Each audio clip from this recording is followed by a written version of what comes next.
Life by Dr. Pat. Leading innovation in fertility excellence.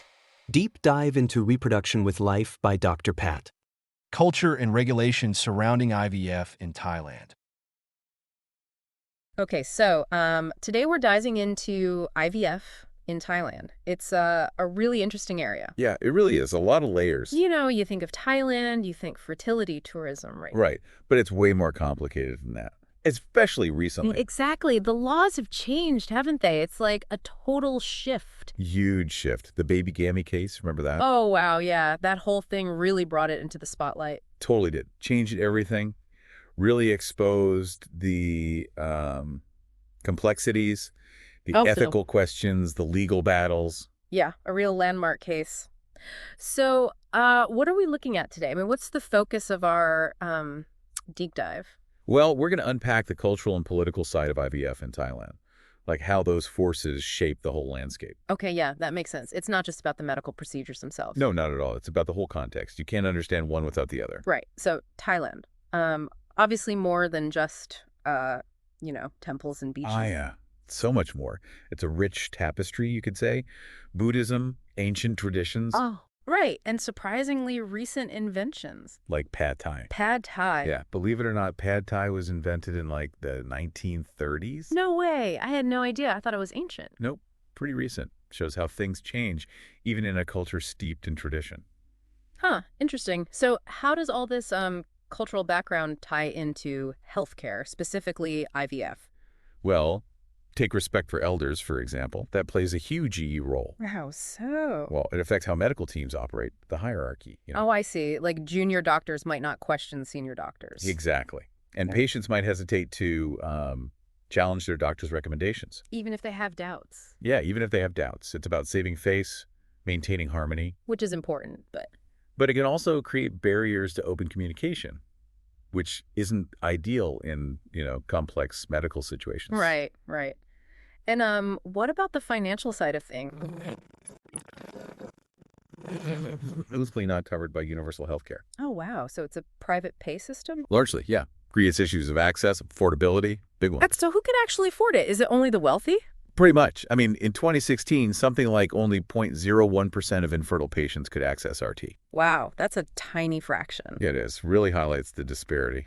So we've got cultural factors, financial barriers, and then there's the baby gammy case, which you mentioned earlier. That triggered some pretty big legal changes, right? Yeah, it did. The Thai RT Act of 2015 basically banned commercial surrogacy and really restricted who could access IVF. Yeah, so a pretty dramatic shift. Very dramatic. Intended to protect vulnerable people, especially surrogate mothers, but it also created some unintended consequences. Like what? Well, it kind of pushed surrogacy underground, which we'll talk about more later. Made it more risky, ironically. Right. It's complicated. So a lot to unpack here. It's a mix of cultural values, political decisions, economic realities. Exactly. And that's what makes it so fascinating. A real-world case study of how these forces collide and shape the landscape of reproductive technology. Yeah. So, we were talking about culture and IVF. Yeah, how it's not just about the science, right? Right. Like in Thailand, you find this blend of traditional beliefs and modern medicine. It's fascinating. Okay, so give us some examples. What kind of traditional beliefs are we talking about? Well, there's this belief that certain foods can, boost fertility. Oh, like old wives' tales kind of thing? Kind of, yeah. Like blue-shelled duck eggs. You see them in the markets, touted as fertility boosters. Blue eggs. Really? Do they actually? I mean, is there any science behind that? Not really. More of a cultural thing. People believe in it, so. So it's more about the ritual, the belief itself. Exactly. It's like tapping into this ancient wisdom, hoping it'll help. Right. What else? Any other examples? Oh, tons. Herbal remedies, special supplements. Some of them have been around for generations. Passed down through families. Yep. And then there are things like using sanitary napkins from pregnant women as good luck charms. Whoa, wait, what? Sanitary napkins? Yep, it's a thing. I know, it sounds weird. It's like sympathetic magic or something, like transferring the essence of pregnancy? Yeah, kind of. It shows how deep the desire for children is. Like people will try anything. Right. So how does all this impact people's decisions about IVF? Do they try all this traditional stuff first? If sometimes, yeah. They might delay seeking medical help, hoping the traditional methods will work. Okay, and what about doctors? Do they ever feel pressure to, like, incorporate traditional beliefs into treatment plans? Sometimes, yeah. It can be a Weird. tricky balance, Hmm. respecting the patient's beliefs while also sticking to evidence-based medicine. Yeah, I bet. Walking that tightrope. So, shifting gears a bit, what about patients themselves? What's their understanding of, like, fertility and IVF? Well, honestly, fertility awareness in Thailand isn't great. There's Yeah. no comprehensive sex ed in schools. Yeah. And there are these cultural taboos around talking about sex openly. So people might not even have a basic understanding of how their bodies work. Right. Like a study in Bangkok found that less than 25% of participants knew about age-related fertility decline. Wow.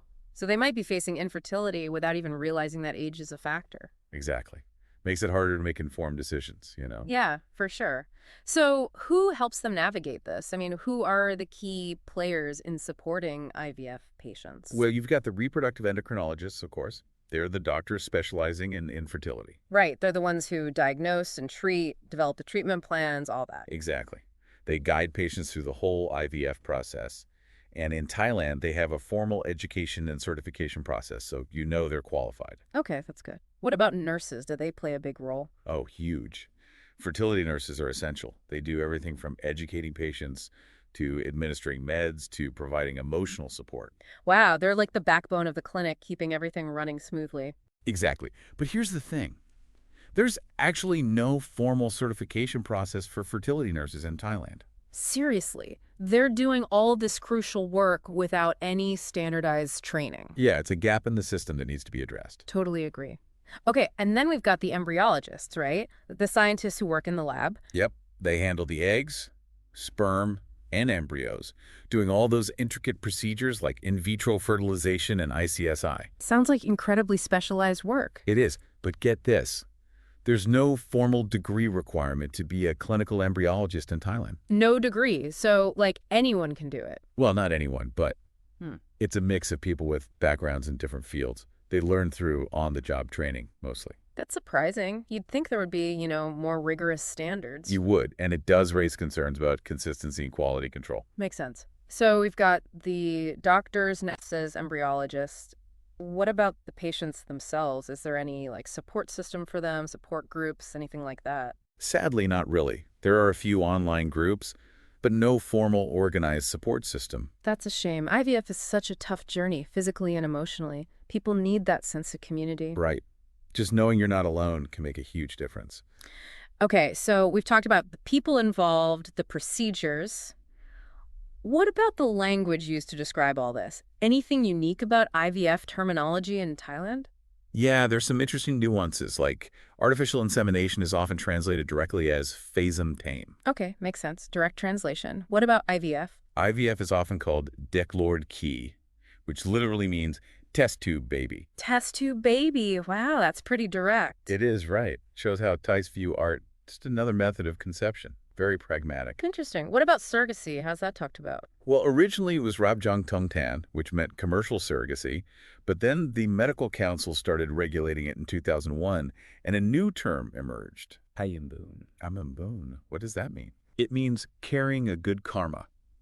See the shift. Away from the commercial aspect, toward the act of selflessness. Oh, interesting. So even the language reflects the cultural sensitivity around surrogacy. Exactly. It's about framing it in a way that aligns with Thai values. Okay, so terminology. Now, what about patient preferences? Are there any cultural beliefs that influence which RT procedures they choose? There is this proverb in Thai culture. You have to return the child someday. Return the child. What does that mean? It refers to this belief that, if you take something that doesn't truly belong to you, you'll have to give it back. Oh, I see. So how does that relate to IVF? Well, it reflects a sense of hesitation about using donor gametes or surrogacy, where the biological connection isn't direct. Like it's not really your child. Kind of, yeah. There's a strong preference for maintaining traditional bloodlines. Like, a survey showed Thai patients generally prefer using their own gametes or adoption over donor gametes. So it's about preserving that sense of lineage, that familial connection. Exactly. Culture plays a huge role in shaping those preferences. Fascinating. Okay, so we've covered a lot of ground here. Beliefs, language, preferences. But now let's get down to brass tacks. What about the quality of the IVF clinics themselves? How do we know they're, safe and up to par?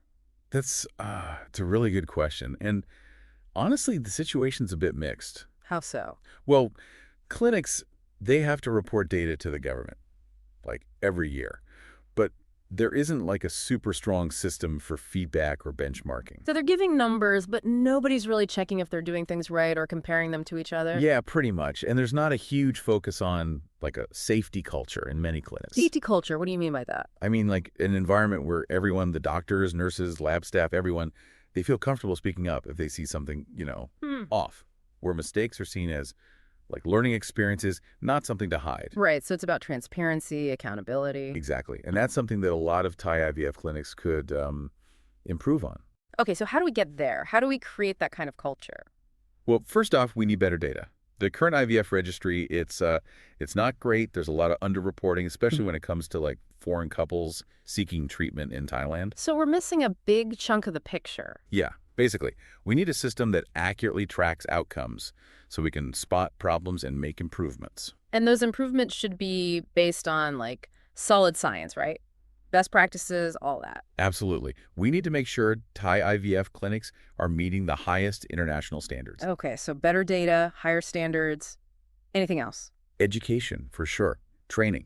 We talked about this with nurses and embryologists, but it's important for all IVF professionals. Everyone needs to be up to date on the latest techniques and ethical considerations. Because even with the best intentions, mistakes can happen. Exactly. And having those protocols in place, open communication, it makes a huge difference. So it's a multifaceted issue. Data, training, culture. A lot to tackle. It is, but it's worth it. And, the lessons learned in Thailand, they can benefit the whole IVF world, really. Right, because quality and safety are global concerns. Absolutely. At the end of the day, it's about putting patients first. Okay, so we've talked about the clinics themselves, but what about the information patients get outside the clinic? Like, we talked about the lack of sex ed in schools, but what about, like, broader sources of info about fertility and IVF? That's a tricky one. You've got a real mix out there. Accurate medical info, traditional beliefs, pseudoscience, marketing hype. It's all jumbled together. Sounds overwhelming. It can be, especially for someone who's already stressed and vulnerable. They might read about some fancy new IVF technique and then stumble on an ad for a miracle herbal supplement. Right, and it's hard to know what to believe. Exactly. And then you've got social media, which can be both helpful and not so helpful. Yeah, you see those posts from friends who've had success with IVF, and it's like, oh, it's so easy. But it's not always like that. No, not at all. It's a complex process, and everyone's experience is different. Realistic expectations are key. So how can patients navigate all this? Where can they find reliable info? Honestly, the best place to start is your doctor. Ask questions. Don't be afraid to get a second opinion. That doctor-patient relationship is so important. It is. And beyond that, there are reputable organizations like the American Society for Reproductive Medicine, the European Society of Human Reproduction and Embryology.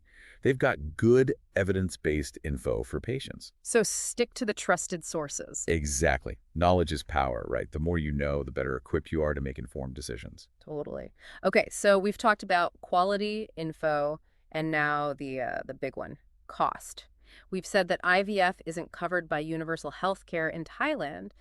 So what does that mean for patients? How do they actually pay for treatment? It's a massive barrier for a lot of people. IVF is pricey everywhere, but in Thailand, patients are mostly on their own financially. So it creates a real divide between those who can afford it and those who can't. Yeah, big time. It's an issue of equity, really. So what can be done about it? Well, there are a few options. Expanding insurance coverage to include some IVF treatments, that'd be a good start. Makes sense. More people could afford it. Right. And then there's government subsidies, financial assistance programs. Like help from the government. Exactly. Some countries have sliding scale fees where the cost depends on your income. So making it more affordable for lower income families. Right. And there are also some new financing models being explored, like shared risk programs. Shared risk. What's that? Basically, it helps reduce the financial risk for patients. They pay up front, but if they don't get pregnant after a certain number of cycles, they get some or all of their money back. Oh, interesting. So it's less of a gamble. Yeah, kind of. It aligns the incentives, Everyone's working toward the same goal. Okay, so we've got insurance, government help, innovative financing. This sounds like there's some potential solutions out there. There are, yeah. And it's important to explore all of them and see what works best for Thailand. Right, because every country's different. Exactly. But the bottom line is, IVF should be accessible and affordable while also being safe and ethical. Couldn't agree more. Okay, so we've talked about quality, information, cost. But there's one more big topic we need to address. The ethics of all this. Especially in Thailand, which has had some high-profile controversies. Oh, yeah, absolutely. Ethics are at the heart of this whole conversation. Yeah. And Thailand has had to grapple with some tough ethical questions, especially around surrogacy and donor gametes. Right, those are hot-button issues everywhere, but especially in Thailand. Definitely. And it's important to approach these conversations with sensitivity and an open mind. Totally. So let's start with surrogacy. We've talked about how commercial surrogacy is banned in Thailand.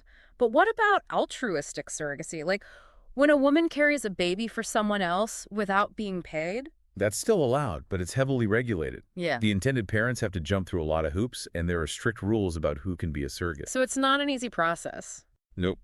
And ethically, it's complex. There's the issue of exploitation, even in altruistic surrogacy. There's a power dynamic there, you know. Right. The intended parents usually have more resources, more social standing. Exactly. So there's a risk the surrogate might feel pressured, even if they're not being paid directly. So informed consent is crucial, making sure the surrogate understands what they're getting into. Absolutely. And they need access to legal counsel, psychological support. Right, they need to be protected. What about the child, though? Ethically, what are the implications for a child born through surrogacy? Well, the child has a right to know where they came from, genetically speaking, Yeah. and to have a relationship with their biological parents. That's possible. So transparency is key. It is. Open communication from the start, so there are no secrets down the line. Okay, so surrogacy is ethically complex, even when it's altruistic. What about donor gametes? What are the ethical concerns there? Well, one of the big ones is anonymity. In the past, gamete donation in Thailand was often anonymous. So the child wouldn't know who their biological parent was. Right. But there's been a global shift toward more transparency in donation. Like giving children the right to know their genetic origins. Makes sense. It's about identity, isn't it? Knowing where you come from. Exactly. Yeah. And there's the medical history aspect, too. Knowing your biological parent's medical history can be really important for your own health. Yeah, you might be predisposed to certain conditions. Okay, so anonymity is on the way out. What about the selection of donors? Any ethical considerations there? Yeah, for sure. There's the whole issue of genetic screening. Donors are usually screened for various conditions. To make sure they're not passing on any serious illnesses. Right. But there's debate about how much screening should be done. Like, where do you draw the line? Right, that's a tough one. What conditions should be screened for? Some people say only serious life-threatening conditions. Others say parents should be able to screen for anything they consider important, even if it's like a mild condition. But then you get into the whole designer baby debate. Exactly. And the potential for discrimination against people with disabilities. It's a really tricky area. It is a lot to think about. Yeah, these are some weighty questions. Yeah. And there are no easy answers. But that's why it's so important to have these conversations, to grapple with these ethical issues as technology keeps advancing. It's a reminder that IVF isn't just about science. It's about humanity, you know? Our desires, our values, our understanding of family. It touches on everything. It really does. And in Thailand, that interplay between science, culture, and ethics is just fascinating. We see how traditional beliefs and modern practices coexist. Sometimes they clash, sometimes they blend together.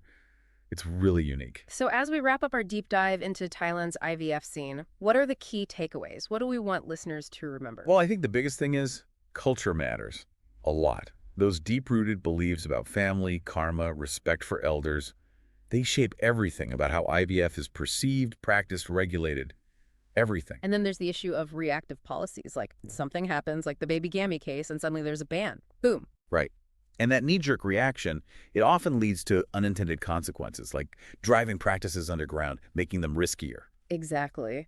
So moving forward, what needs to happen? I think a more proactive, preventative approach is key.